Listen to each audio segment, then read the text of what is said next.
Hi guys, welcome back to my vlog. કેમ છો તમે બધા? આઈ હોપ તમે બધા મજામાં જ હશો. તો અત્યારે વાગ્યા છે સવારના 5:15 અને કેમ કે આજે મહાશિવરાત્રિ છે તો અમે લોકો પૂજા ચડાવવા માટે જઈ રહ્યા છીએ, હું અને દીદી બે. કેમ કે રૂટીન ડેમાં તો એવો ટાઈમ હોતો નથી કેમ કે વર્કિંગ હોય એટલે, પણ આજે સ્પેશિયલી દીદીને રજા છે તો અમે નક્કી કર્યું કે આ વર્ષે આપણે વહેલા ઉઠીને જઈએ પૂજા ચડાવવા માટે. અને વહેલા એટલા માટે કેમ કે પછી ત્યાં વારો આવતો નથી પૂજા ચડાવવાનો. તો હું અને દીદી જઈએ છીએ મંદિરે. એકચ્યુઅલી છે અંધારું, કૂતરા ભસે નહીં તો સારું. કેવું છે કઈ? ના ચલો આપણે મંદિરે જ મળીએ. અત્યારમાં શું બોલવું યાર. સારું ચલો. નો તો દીદી એમ કે છે કે અત્યારમાં કૂતરા દોડશે, લોગ વાળી થાય છે. તો તમે જોઈ શકો છો બધા અત્યારે સૂતા હોય એવું લાગે છે. અને અમે લોકો જઈએ છીએ મંદિરે. જો જો જો તમે જુઓ,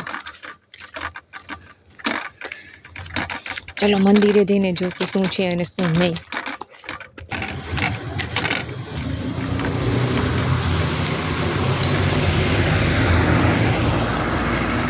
તો અમે લોકો મંદિરે પહોંચી ગયા છીએ. એક બેન દોડીને અમારાથી આગળ થઈ ગયા જેથી કરીને અમારી પહેલાં પૂજા કરી શકીએ. ભાઈ કંઈ વાંધો નહીં, તમે પહેલાં કરી લેજો, બીજું તો શું. ને ભાઈ અત્યારમાં અહીંયા શિવ ભક્તો આવી ગયા છે.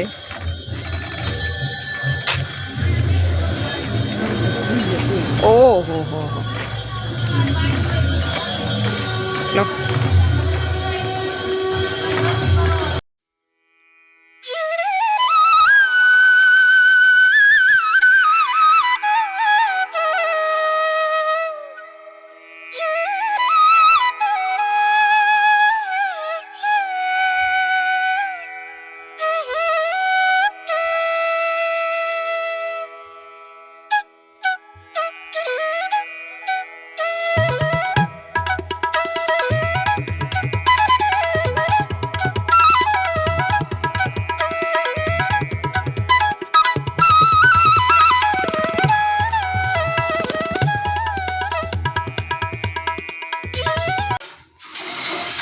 હાય guys, welcome back to my vlog. તો ભાઈ અત્યારે વાગવા આવ્યા છે 1 અને હું આવી ગઈ છું ઘરે.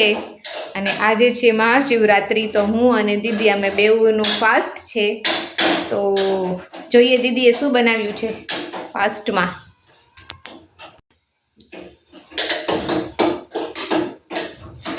તો સૂકી ભાજી બની ગઈ છે, વેફર તળાઈ ગઈ છે, છાશ છે અને હજુ દીદી કશુંક બનાવી રહ્યા છે. તો આપને કહેશે કે હજુ શું બનાવે છે ઈ. આઈ થિંક મેં કીધું એટલા માટે જ બને છે. તો રતાળુ બાજુનો શીરો બનાવી દો. થોડાક પેલી બાજુ ઊભો અને રેસીપી કહી દો. ચલો, રતાળુ બાજુને વાફી નાખવાના છે, પછી એનો માવો બનાવી લેવાનો છે, પછી એને ઘીમાં આ રીતે શેકવાનો છે થોડી વાર 5 મિનિટ માટે. પછી એમાં દૂધ અને શક્કર નાખીને થોડી વાર ગરમ કરવાનું છે એટલે એકદમ ટેક્સચર આવી જશે. પછી લઈ લેવાનું. પછી બીજું કશું નાખવાનું ના, ટેસ્ટ માટે તમે ઇલાયચી છે, જાયફળ છે એ નાખી શકો છો ગમતું હોય તો. ખાંડ નહીં નાખવાની? ખાંડ તો કીધી ને, શક્કર. અચ્છા, તો બની રહ્યો છે હવે શક્કરિયાનો શીરો જે મને બહુ ભાવે છે. તો મેં દીદીને કીધું તો કે ચાલે તું જોબ પરથી આવ ત્યારે લેતી આવજે શક્કરિયા. તો અમે લોકો અત્યારે બી ગયા હતા મંદિરે દર્શન કરવા માટે. તો મને થયું કે થોડું ઘણું તો દેખાડીશ તમે લોકોને શૂટ કરીને, પણ અત્યારે તો બહુ જ ટ્રાફિક હતો. તો વાત નહીં પૂછો, એટલા માણસો હતા અત્યારે મંદિરે. તો અત્યારે બી કશું મંદિરનું દેખાવાયું નહીં. તો હવે સાંજનું તો કંઈ નક્કી નથી જાશું કે નહીં જઈએ મંદિરે, કેમ કે અમે ઓલરેડી 2 વાર તો જઈ આવ્યા છીએ. અને દીદીએ તે પેલા પૂજારીને એને લોકોને આપવાનું હોય છે સીધો ને બધું આપી દીધેલું છે. તો ભાઈ આજે વરસના વચલે દીએ મારું ફાસ્ટ છે. જનરલી તો હું ફાસ્ટિંગ નથી કરી શકતી, હું ભૂખી રહી જ ના શકું. તો આજે મને એમ થયું કે ચલો હું પણ રહી લઉં. તો ભાઈ બપોર તો માંડ થયા છે, હવે અત્યારે શીરો થાય એટલી જ વાર છે. હું હાર્ડલી વર્ષમાં 1 કે 2 દિવસ જ ફાસ્ટ કરતી હોઈશ. એ બી હવે આર્યાનો બોર્ન થયો પછી બધા કે સાતમ ને એવું બધું રહેવું પડે તો એ જ. બાકી મેં કોઈ દિવસ ક્યારે કંઈ ફાસ્ટિંગ કર્યું જ નથી. તો આખો દિવસનો ફાસ્ટ છે સાંજે પણ નથી જમવાનું. તો દીદી મને યાદ કરાવે છે કે આજે આખો દિવસ ફાસ્ટ છે, હજી સાંજે નથી જમવાનું. તો ભાઈ સાંજે એ કંઈક સરસ સરસ બનાવશે કે એને ખબર છે કે ભાઈ મને બહુ જમવા તો જોઈએ સારું સારું, અને ભૂખી તો હું બિલકુલ નથી રહી શકતી. તો ચલો હમણાં જમી લઈએ, પછી મળશું સાંજે. શું બનાવે છે દીદી, કેમ કે આજે તો બધું એ જ દેખાડવાનું રહેશે ફાસ્ટિંગનું. ઠીક છે, bye. Happy women's day to all beautiful woman. આજે ઇન્ટરનેશનલ વુમન્સ ડે છે, યુ નો. તને ખબર છે કે તને નહોતી? મને ખબર છે ને. તો દીદી બધાને વુમન્સ ડે માટે વિશ કરી રહ્યા છે. તો અમારા તરફથી બધી જ ખાલી વુમન્સને જ કહું છું, બધી વુમન્સને હેપી વુમન્સ ડે. બી કોન્ફિડન્ટ, બી ઇન્ડિપેન્ડન્ટ. કા દીદી? હા દેવાનું કેવું નહીં યાર. હજી ઇન્ટરનેશનલ વુમન્સ ડે છે, સેલિબ્રેશન હોય છે. હવે આપણે તો કર્યું નહીં. તો હું દીદીને કહું છું કે કાંઈ ગિફ્ટ આપવી જોઈએ એકાબીજાને. વુમન્સ ડે છે તો દીદી મને એમ લાગે છે ફરાળમાં ભજીયા ખવડાવવાના છે. ફરાળી ભજીયા હું તો મેં પહેલી વાર સાંભળ્યું છે. આ તો એ ગિફ્ટ જ છે ને, વન કાઇન્ડ ઓફ ગિફ્ટ જ છે ફરાળી ભજીયા. હા, વર્કિંગ વુમન તમને વર્કિંગ વુમન માટે કેટલું હોય છે યાર. એ તમારું આખું ઘર સંભાળે છે, ફાઇનાન્શિયલી તમને ઘરમાં સપોર્ટ કરે છે. ચાઇલ્ડ હોય તો ચાઇલ્ડને બી મેનેજ કરે છે, તો બધું કરે છે. તો એ કઈ ગિફ્ટ થી કમ છે? માથામાં હેરોલ કરી આપે છે, એ કઈ કમ નથી. એનો એ આખા કેટલા રોલ પેલા કરે છે, રોલ પ્લે કરે છે. તો સાચી વાત છે દીદીની, સાવ સાચી વાત છે. I agree. છતાં બી લોકો વુમન ને એમ કે છે કે એને શું ખબર પડે, એને શું બુદ્ધિ હોય, એમ બાયુને શું બુદ્ધિ હોય, એને શું ખબર પડે. એને બિચારીને બુદ્ધિ નથી એટલે તમારું ઘર હાચવે છે, બાકી ન હાચવે. બાયુની બુદ્ધિ પગની પાનીએ હોય એમ. હા, મને તો કોઈ આવું કે ને તો હું તો એને સામે એવો જ આન્સર આપું કે તમારી સાવ સાચી વાત છે, એને નથી ખબર પડતી એટલે તમારું ઘર હાચવે, બાકી વહી ગઈ હોય. હા ભાઈ, એવું છે, ચાલ્યા રાખે, બીજું તો શું હોય.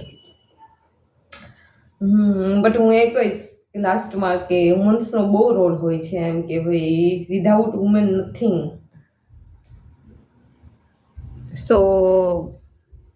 So to all gents, please understand women. Please respect them.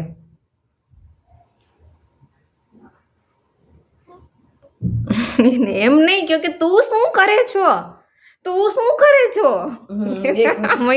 હા, એ કરે છે ને, તમે કઈ નથી કરી શકતા. તું શું કરે છો, તારે શું ચિંતા છે. એને બધી હોય છે, એ જે કરે છે ને તમે એમાંથી એક વસ્તુ તમે નથી કરતા, એ એટલું કરે છે. તમને રસોઈ નથી કરવી, તમારે બાળકો નથી સંભાળવા, તમારે ઘર નથી સંભાળવું, એ બધું જ વુમન્સ કરે છે. તમે ખાલી એક પૈસા જ કમાવા છો, જે આજકાલ છોકરીઓ વુમન્સ લોકો જે કમાવે જ છે, બરોબર છે. સો હરેક વુમન્સને રિસ્પેક્ટ આપો, એમની કદર કરો, નહીં કે એમને ઉતારી પાડો, ઠીક છે. એક વસ્તુ છે કે જે વુમન્સને આજે ઘર કે કઈ મેનેજ ન થતું હોય, વુમન્સ વર્કિંગ હોય તો એના લીધે જેન્ટ્સ લોકો તમને એવું કહેશે કે તું જોબ છોડી દે. તો તમને તમારું કેરિયરને એટલું ઇમ્પોર્ટન્સ આપો છો, તો એ શું કામે ના આપે? એ તો એનું મેનેજ નથી થતું, એમાં એનો વાંક છે. રિસ્પોન્સિબિલિટી તો બેની હોય. દીદી એટલા માટે કે છે કે દીદીને હજી સાસરે જવાનો બાકી છે. એ મેટરમાં હું બહુ લકી છું, એટલે મને એ કમ્પ્લેન નથી, કેમ કે મને કોઈ જાતનો રોકટોક નથી મારી કરિયર મેટરમાં. ના, તો જનરલ વાત છે, મારી કે તારી કે એની નથી. આવું મેં જોયું છે કે મેનેજ ના થાય તો લોકો શું કે તું જોબ કરે છે તો તું જોબ છોડી દે, પણ ઈ શું કામે છોડે એમ કહું છું. ના ના, સાચી વાત છે. પૈસાની વાત જ નથી આમાં કે પૈસા માટે જોબ કરતા હોય કે એવું કઈ છે નહીં. હર માણસને પોતાનું ઇમ્પોર્ટન્સ હોય ને. મયુર તું એવું કરજે, એવું કે ને કે જોબ છોડી દેવાની તો તું એને એક્સચેન્જ કરી નાખજો. એક મહિનો તારે આવી રીતના કરવાનો, એક મહિનો તારો હસબન્ડ એવું કરશે. મયુર હા એવું જ કરવું છે. એક મહિનો તારે બધું સંભાળવાનું, ઈ જોબ કરશે. એક મહિનો એને બધું સંભાળવાનું, તું જોબ કરીશ. ઠીક છે એ માયરમાં. તો ભાઈ મહાશિવરાત્રિ છે આજે, તો મારા તરફથી બધા લોકોને મહાશિવરાત્રિની શુભકામનાઓ. એટલે એવું નથી કહેતા કે જેન્ટ્સ ખરાબ છે, એ સપોર્ટ કરે તો જ તમે બહાર આટલું મેનેજ કરી શકો. અધરવાઇઝ મેનેજ બી ના આઈ નો, આઈ એક્સપિરિયન્સ ધેટ, આઈ નો કે એઝ વેલ એઝ જેન્ટ્સનો પણ એટલો સપોર્ટ હોય તો જ તમે એ બધું કરી શકો. તો એવું નથી કહેતી કે તમારા લોકોનો પણ કઈ રોલ નથી, તમારો બી ઘણો રોલ છે. ક્યાંક દેખાય છે, ક્યાંક નથી દેખાતો, પણ હોય તો છે તમારા લોકોનો. બહુ ઓછા છે એવા મયુર. દર્શક જેવું તો કોઈક જ હોય છે. ઋતુ તું કર, તને મજા આવી જોઈએ. તારે જી કરવું એ કર, પણ તને મજા આવી જોઈએ એમાં.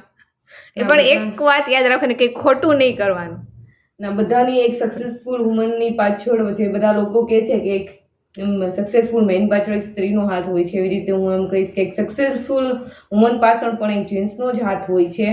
બીકોઝ કે એ તમને સપોર્ટ ના કરે તો તમે કંઈ ના કરી શકો. એ પણ હું કહીશ. સાચી વાત છે તારી. કારણ કે સપોર્ટ એ જરૂરી નથી કે એવરી ટાઈમ તમને ફાઇનાન્શિયલી સપોર્ટની જ નીડ હોય. અમુક એવો ટાઈમ હોય છે ત્યારે તમને ઇમોશનલ સપોર્ટની પણ નીડ હોય છે, અને જો એ લોકો ના આપે તો તમે ના કરી શકો. તો બસ આજના માટે આટલું જ છે વુમન્સ ડેમાં.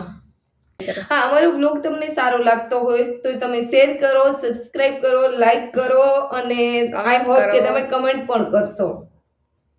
ઠીક છે. અને દીદીને પણ બ્લોગમાં જોવા માંગતા હોય તો તમે કમેન્ટ કરજો. દીદીને પણ લેવામાં આવશે બ્લોગમાં. બાય. ઓળો તો ઘણો એમ બ્લોગ